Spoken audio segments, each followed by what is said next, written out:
আরে হ্যাঁ বন্ধু, ঘুমিয়ে থেকে সফলতা আসে না, পরিশ্রম আর একাগ্রতার জোরে সেটি ছিনিয়ে আনতে হয়।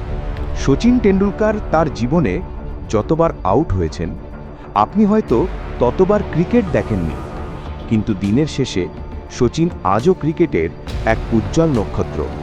তার সাফল্যের পেছনে আছে কঠোর পরিশ্রম, বারবার ব্যর্থ হওয়ার পরেও দাঁড়িয়ে যাওয়ার মানসিকতা। মার্ক জুকারবার্গ যখন তার গার্লফ্রেন্ডের কাছ থেকে সব সোশ্যাল সাইটে ব্লকড হন, তখন তিনি হতাশ না হয়ে বিশ্বের সবচেয়ে বড় সোশ্যাল মিডিয়া ফেসবুক তৈরি করেন। আজ তিনি পৃথিবীর শীর্ষ ধনীদের একজন। আর আপনি হলে হয়তো দাড়ি না কেটে সিগারেট হাতে নিয়ে বলতেন, বাচারির বা দরকার কি? টমাস আলভা এডিসন বৈদ্যুতিক বাতি আবিষ্কার করতে গিয়ে 999 বার ব্যর্থ হন, কিন্তু তিনি থামেননি।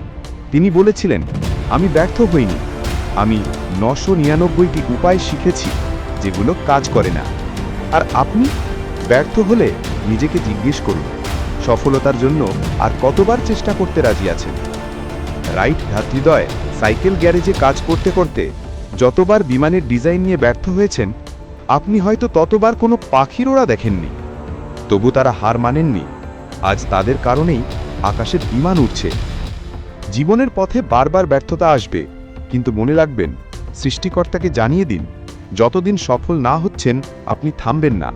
ছোটবেলায় যেভাবে হাঁটতে শিখতে গিয়ে পড়ে যেতেন, ব্যথা পেতেন, তবু দেয়াল ধরে আবার উঠে দাঁড়াতেন, তেমনটাই করতে হবে এখন। চারপাশের মানুষ কি বলছে তা নিয়ে মাথা ঘামাবেন না, শুধু নিজের লক্ষ্যে লেগে থাকুন। বিশ্বাস রাখুন, সঠিক সময় সৃষ্টিকর্তা আপনার জন্য সবকিছু সহজ করে দেবেন।